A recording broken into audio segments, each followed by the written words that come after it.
Welcome back to the show, everybody. We are back. If, like me, you've kind of taken a bit of a recess from cricket in the last few weeks while the 100's been going on, then it's got to be great to see Test match cricket back. We're just about to get underway. 3-match Test series against Pakistan. Finally, the 100 is in the rearview mirror, and we can get back to the important stuff, the stuff that people genuinely care about in this country, which is Test match cricket. And we have a new coach. Stephen Fleming has been appointed. There's two sides to this. There's the actual appointment of Fleming and what he may bring and what he can bring. I'm personally very pleased and excited. I think it's a strong appointment. I think he can help us turn our Test match cricket around. I think we're at rock bottom at the moment and we would desperately in need of a change. I think Fleming is a good appointment. The other side of it is the fact that he doesn't start until December, and this imbecile Rob Key, who by hook or by crook is still managing director of English cricket, continues to give us a tour de force in how not to run English cricket, in how not to do things, in how not to get their appointments in at the right time, in terms of how not to set up a good system for us to play Test match cricket. And it's going to be tough for Fleming. He's going to be working on a very truncated timetable. Look, we have massive tasks ahead of us against Pakistan and then against South Africa in the winter. And you look what Bangladesh did against the Aussies. Congratulations to Bangladesh, by the way. I'm not going to sort of laugh at the Aussies because they battered us 4-1 only a few months ago with actually a weaker team that they put out against Bangladesh. So look, all we can say at this moment in time is well done Bangladesh. Fantastic result for Bangladesh cricket. Fantastic result for cricket at large. You know, I think if you look at maybe the West Indies, Sri Lanka, sadly perhaps in terminal decline when it comes to Test cricket, if we can get Bangladesh, if we can get Afghanistan coming through and performing at high levels in the Test series, then that's going to be a real thumbs up for the game. But anyway, I digress. But it just goes to show the task that we have, or the task that Fleming has on his horizon.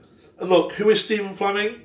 You know, there's only Graham Smith and Alan Border who have captained more Test matches than Stephen Fleming. So, you know, immediately that gives you an insight into him, into how tough and resilient you have to be. They say 4 years finishes off most guys as captain, right? You know, it leaves them drained, tired, and just ready to move on. But, you know, he managed 9 years, and I think, you know, Border did 10. I think Lloyd and Smith did 11. So, you know, he has a great grounding in the game.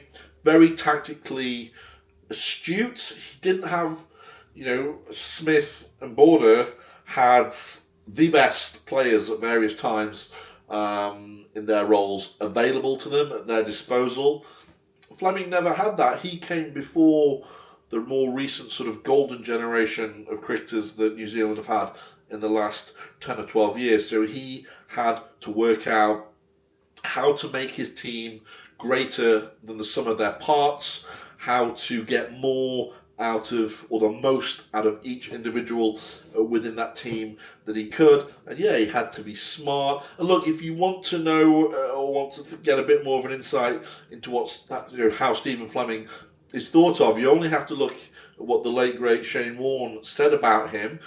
He always picked him as captain in his best of opposition 11. And actually, while I was looking into this a little bit, it seems that Shane Warne was very heavily pushing the Fleming to actually take over Australia post Mickey Arthur. So that would have been sort of homework game, wouldn't it, around 2013, 2014, I think, when they ended up getting Lehman. But Warne was always a big advocate of Fleming, his tactical astuteness, for his insight, mind, and reading of the game. And he's going to need to bring all of that and more to English Test match cricket because, you know, we're really rock bottom at the moment in terms of, you know, standings in the World Test Championship, the actual performances, particularly the batting, the way it all finished off against New Zealand in the last test we actually played at Trent Bridge a few months ago. And it's a big task on hand. But look, I think in terms of what I'm hoping Fleming can do, the word I keep coming back to in my mind is standards. He has to improve our standards. That's the way we prepare, the way we view, how seriously we take Test match cricket, and that ultimately the way we play, and particularly the way we bat, because our standards are in the floor. And then everything that comes along with that, we have to be braver, we have to be smarter. I saw Rob Key online saying we don't want to play negative cricket, he turned out. I'm thinking, what is this guy? I don't want us to play negative cricket. I've not spoken to any other England supporter who wants us to play negative cricket. We want our team to play situation appropriate Test match cricket. I think that's the best way I could put it. We want them to be smart. We want them to understand the situation of the game and play appropriately. We want them to be able to suck up pressure when they need to suck up pressure, and then, Harry Brook can come in further down and then reverse the pressure on the opposition. That's how we used to play, right? Strauss, last time we were good at Test match cricket, Strauss, Cook, Trott, they grafted, Peterson, Pryor came in further down the line when the bowlers were tired, had bowled multiple spells, and we'd absorb the pressure that the opposition had put on us. And that's how Test cricket always has and always will be played. So, more bullshit coming out from Rob Key. I hope Fleming ignores that. I hope he gets us to play a balanced and smart style of Test match cricket. He's coming into my opinion, into a pretty rotten environment. I know there seems to be a lot of noise coming out of the players, how much they like McCullum and how much they've enjoyed his atmosphere. Look, I guess if you can be in an atmosphere where you can go out and play how you like, and there's probably zero pressure on you, zero pressure on your side, you never get a bollocking, you don't have to take any responsibility, any accountability, it's probably quite a chilled atmosphere to be part of. But as we've seen, particularly in the last 2-3 years, it is not an environment and a professional setup that is tailored towards England being a top Test match team, towards England beating India or Australia, towards England getting into the final of the World Test Championships. And it really, as the opposition has more and more found us out, as the team has got a bit more inexperienced and McCullum got his claws into them more, it's really fallen off a cliff, particularly in the last year. I want Fleming to come in and really change the mindset. Players should be targeted. Yes, we don't want to go back to the days where Ramprakash and Hick got dropped every other Test match, but we cannot have a situation where somebody like Zach Crawley plays 60 tests at 30 because they like him and he's a scratch golfer. We've got to get away from this sort of nepotism and the favouritism that we've seen towards certain people in the last few years. There has to be accountability. And similar to when Strauss came in, I think it was about 2009, when we collapsed in the West Indies. From my understanding, there was a complete reboot at that point. There was very, very honest conversations within the group. Where are we going wrong? How can we improve?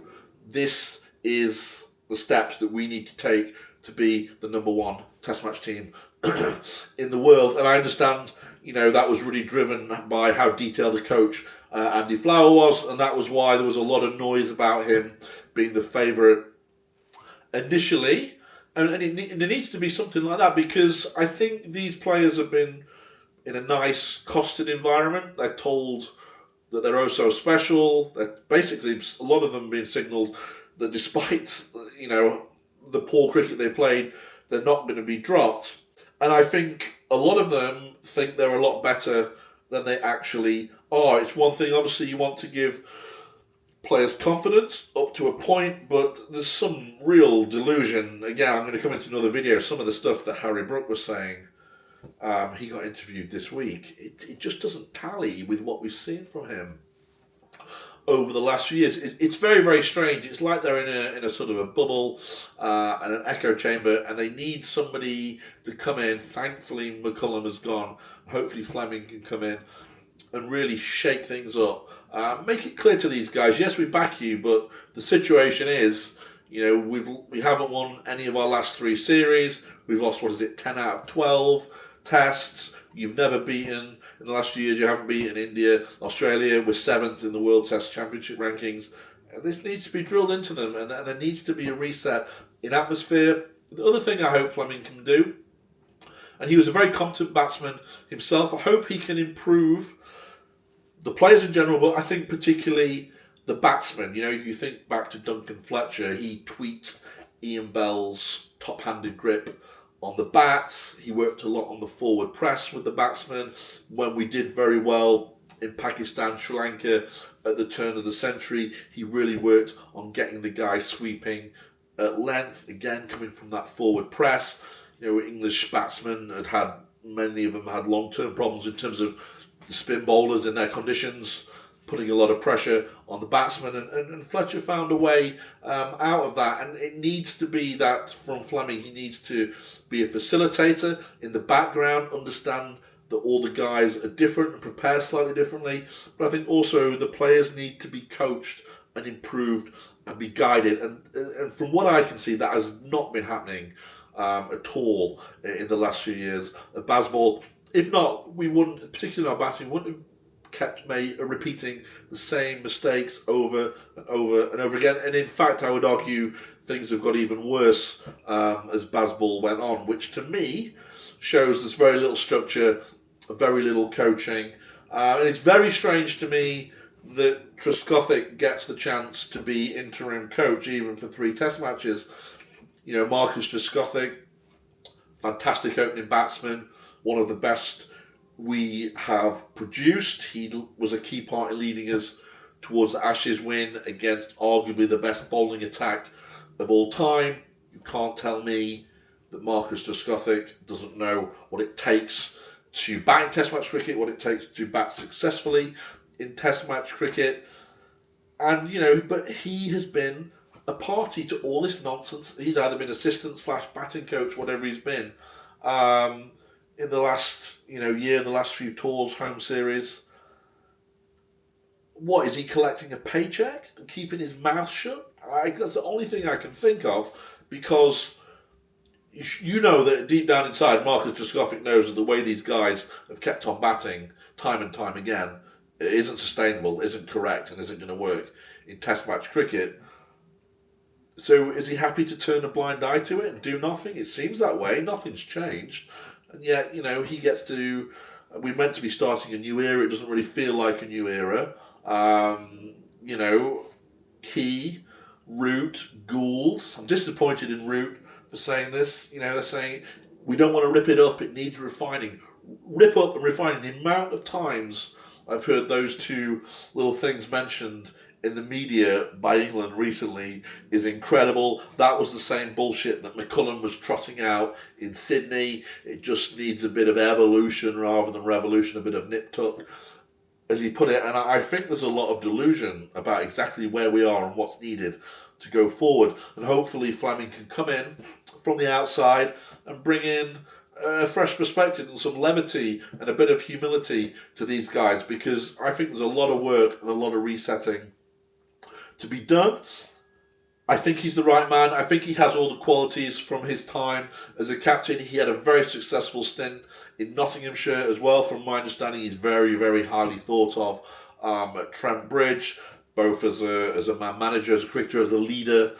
And hopefully he can bring all these qualities to our Test match setup going forward.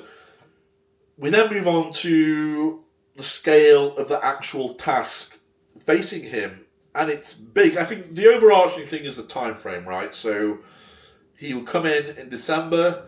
Within 7 or 8 months, the Ashes will be over. It will be done. So very little time to assess the players he has, make any changes, try and reset the atmosphere within the squad, both in terms of the actual time and the amount of games he's going to have left. at that point. We've got 3 against South Africa. We have the 150th anniversary test against the Aussies. That's going to be a really interesting game. And then do we have 1 test against Bangladesh? So has he got 5? I think I'm right in saying he's got 5. So a few months, 5 test matches. You know, it's not a lot. What's on his inbox? I think number 1 has to be Ben Stokes. It has to be Ben Stokes. If I'm... Look, maybe one of the only silver linings about Fleming not coming in straight away is maybe he can wait until January, February and contact Stokes and let all the dust completely settle on what's been a very strange summer for English cricket. And, you know, maybe once Stokes has completely got away. I personally still think Stokes will play in the Ashes next year. I just think... I can't see him being the competitor he is going out like he's seemingly at the moment is going to go out. I think there's another small chapter left in the story. Fleming would be foolish not to contact him. You look at the squad. It's not really a squad, it's a touring party. If you ever want an idea as to how valuable Ben Stokes is, not just as a leader and individual, but in terms of balancing the side, and you want a glimpse into the fact that England don't know what the fuck they're going to do to replace him, we've seen it. They've picked a touring squad for a home test match, so they're trying to cover all bases. I don't think the selection is particularly good. I'm going to come on to that in my next video. Number 1 has got to be, I think, contacting Ben Stokes.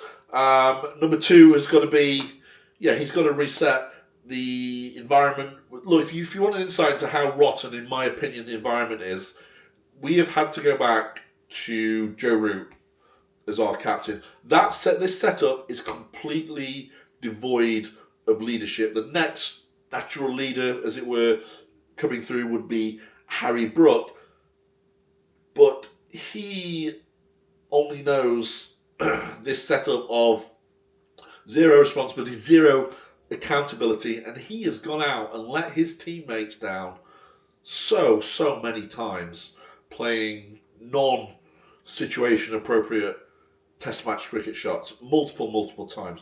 So there is no way that the next supposed leader is going to be able to look the other guys in the eye as skipper and say, look, pitch is tough, bowling well at this time, we suck it up this session, next session, whatever it is, because the way he goes about his business is just demonstrably bullshit. Nobody's going to believe him, are they? And that's an indication for how rotten this setup is. And fair play on Joe Root, but I think it's a backward step to go through Joe Root. I don't think he's a great captain.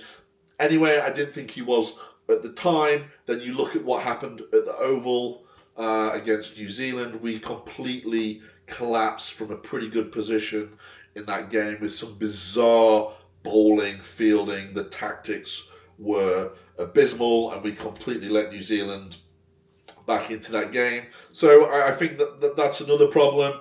The batting, the fielding, huge problems. The batting, obviously, we know it was appalling, particularly over the winter, and then it went to brand new depths, particularly at Trent Bridge against New Zealand. The fielding was extremely poor in the Ashes. We brought in a fielding coach, and it got worse against New Zealand. You know, New Zealand completely outfielded, especially towards the end of Trent Bridge when those 2 run-outs they were sharper than us in the field. That's a telltale sign into where a team is in a test match environment, is where the fielding's at. Our fielding is particularly bad. We have very inexperienced bowling attack, so you know he's got to pick up the team, and I think really in all departments has got to try and get it going. Then you have the ongoing issue of, I would call them the white ball mercenaries. You know, is he going to get a grip of Bethel, Archer, and guys like Cox, who have no track record to simply rock up when they want to rock up, or turn up having barely or not practiced at all. You know, if you want to have a bit more of a say in the IPL, then you have to be like Peterson was. You have to be a proper winner For England, you have to have a proper stellar international record. We can't have these guys who've done nothing rocking up as and when they like. McCullum had no problem with it. I still don't think Key has a problem with it. I don't know how Fleming. Obviously, he has a long history of working in the IPL. I don't know how he's going to manage that situation. I think the selections in general have got to improve. Again, why is Jack Leach not playing this week against Pakistan? He is by far the best spinner that we can pick for Test match cricket. You know, we've had this Josh Hall, and we've picked all these guys. We picked Lawrence, and all these strange selections that don't work out, haven't worked out. You know, are we going to get back towards more common sense selections? I'd like to see that, see how he dovetails with Marcus North, who's also new in his job. So there's a lot of things in flux there. And then you have the more overarching issues. So, you know, he's still got to work for Rob Key and Richard Gould, who, in my opinion, particularly Rob Key, but both of them completely incompetent. We may as well have the fucking Chuckle brothers running English cricket. You know, Gould's been in the press banging on about, our run rate went up by an average one run and over in the last few years. Yeah, great, but we never beat India and Australia, did we, Gould? We just got absolutely humiliated against New Zealand. We're 7th in the World Test Championship rankings. And, you know, Rob Key's back in his gilet, banging on about a bit of refinement, not ripping it up, and now starting going to full-on excuse mode about, you know, how many wickets England have lost in the last few years and all this nonsense. He wasn't bothered at all about that, you know, in 2024, 2025, was he? Particularly when he was giving Anderson and Wokes the bullet. You didn't hear any of this out of him, of course. Now it's all gone tits up. You know, he's gone into full-on excuse mode. So, you know, Fleming's got to work with these two guys. I cannot believe Rob Key is still in his position. It needs an Alex Stewart type character in there to work alongside Fleming. We've got a much more serious Test match coach in now. I've got rid of McCullum. Let's get rid of Key. Let's get a much more serious director of cricket in as well. And then there's the ongoing problems with the idiocy of these muppets at the ECB who've completely ruined the cricket schedule in the last, I don't know, 10, 15 years, even more so in more recent times. As I said, we've just had to sit through. We've just wasted the best few weeks of the summer with this Mickey Mouse 100 competition. Nobody gives a shit about it. I understand there's been falling attendances again year on year. Yet the best part of the summer has been pissed away playing this format that doesn't even have proper cricket rules. It's just made up. I don't know what it is.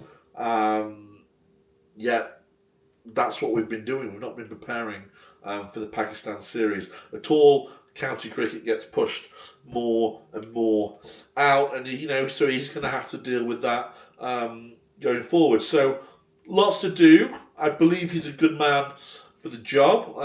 He's going to need some time, some patience. I mean, look, I'm happy to have Test match cricket back. But as I said, this with Trescothick and going back to roots, it doesn't really feel like we're starting again.